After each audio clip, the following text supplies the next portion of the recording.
Let's talk about it. You're listening to Let's Talk About It, a digital forum that holistically addresses the issues that arise in everyday life and the current affairs that are prevalent throughout our nation and that affect our culture. Let's join host Ty Priest Hannah now for today's discussion. Let's talk about it. Hey everybody, welcome to another episode of Let's Talk About It. I am your host, Ty Priest Hannah, but of course, everybody, and I do mean everybody, calls me Ty. Thank you for allowing me to hang out with you for a few minutes. Fam, how's it been going? How have you guys been doing? Where did you go? Who did you see? Who did you meet? As for me, I've been busy with work and ministry. Between those two, I always have my hands full. I also attended 3 funerals recently, one of which I had the opportunity to give words of comfort. You know, funerals have a way of making you ponder life. One of the things that I've always stated that when I attend a funeral, I am always compelled to contemplate this journey that we call life. And in the light of death, you begin to discover the true meaning of life. That life is not about all of the expensive cars or elaborate houses or fancy restaurants or going to the club, traveling around the world, although all of those things are nice. But life is about relationship and the people that you meet along the way. The people that we meet along the way is what makes life meaningful. So I say all of that to say this, that in the midst of everything that we have going on, let's take the opportunity to be kind, to be nice to each other, because we just never know that this could be the last time we ever see each other again. So take the opportunity to cherish the times that you spend with your friends and with your family and with your coworkers. Don't allow this petty stuff to keep you separated. Stop holding grudges and release the offense and just get along. After all, I believe that's what Rodney King said. Can't we all just get along? Today on Let's Talk About It, I'm coming to you with another empowering moment to motivate you, to inspire you, to give you the drive that you need to head towards success and greatness. A few weeks ago, I was reading the Gospel of Matthew chapter 14. Now, Matthew 14 is a very good read. Allow me to reiterate that the Gospel of Matthew chapter number 14 is a very good read. I mean, it is just phenomenal. Some of Jesus's classical moments are in the Gospel of Matthew chapter 14. You should read it.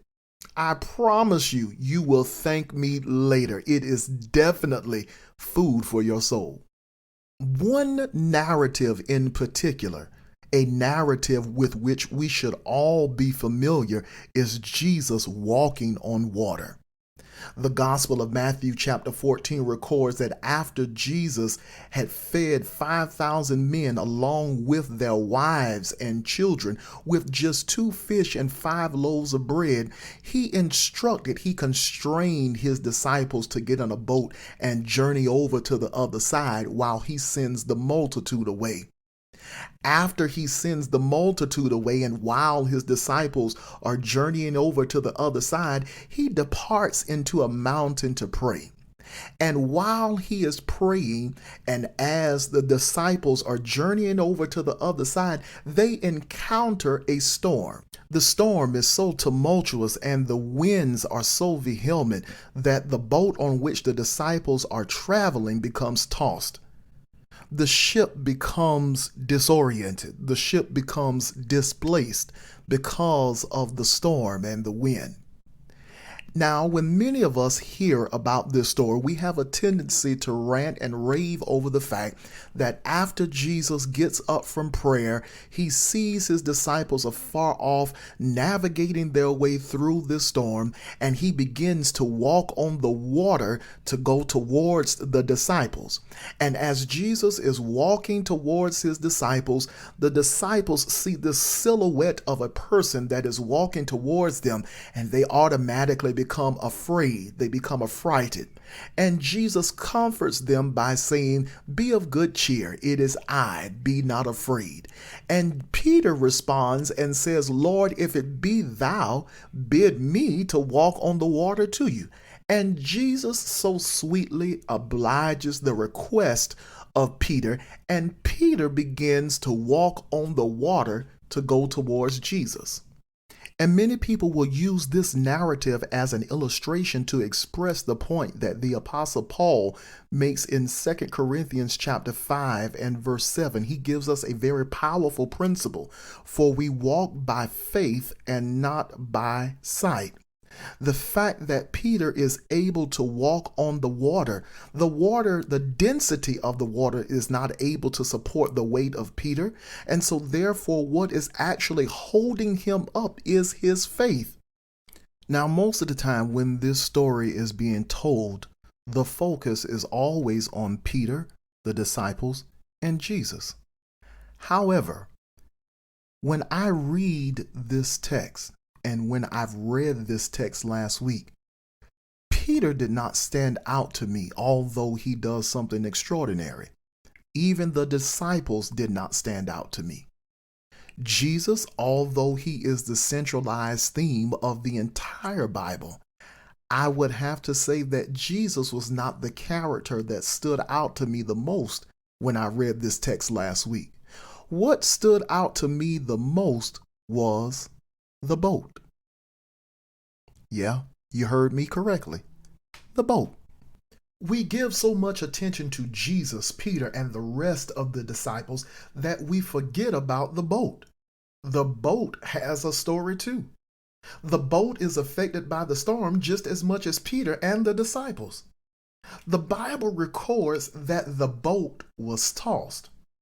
Now, when something is tossed, it normally means that it has been knocked off course, or dislocated, or disoriented, or in a state of perplexity.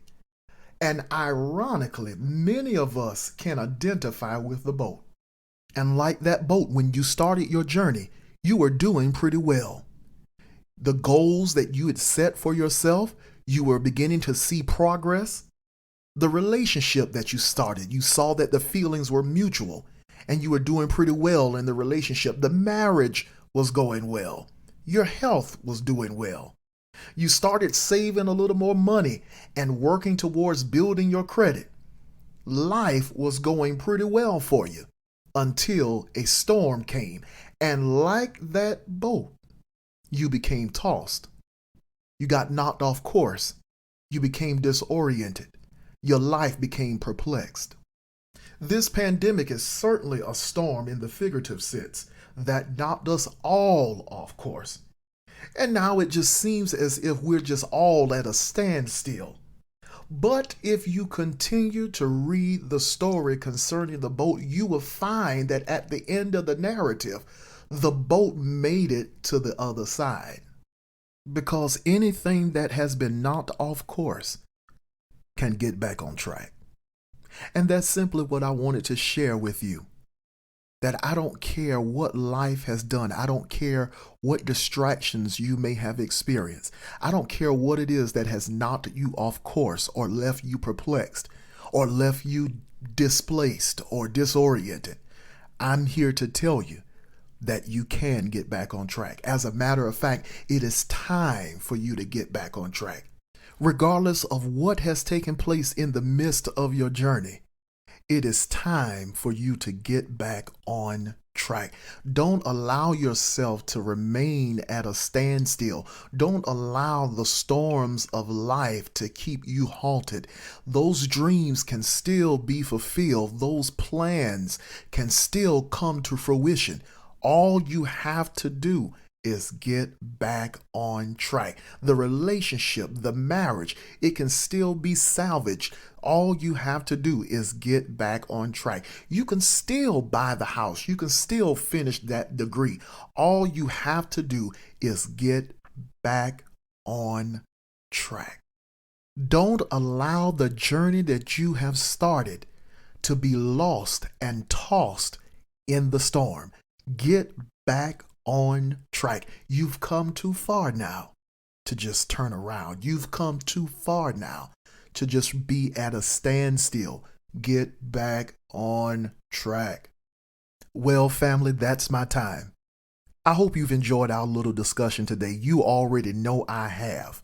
And hey, if you like what you hear or have a particular topic that you'd like to discuss, you already know what to do. Send me an email at ltaipodcast29501@gmail.com, or you can simply send me a text message at area code 843-799-7619. You already know, I want to hear from you. Thank you for tuning in to Let's Talk About It. I am Ty Hanner. I'm out. Peace. Let's talk about it. Let's talk about it. You've been listening to Let's Talk About It. Let's talk about it.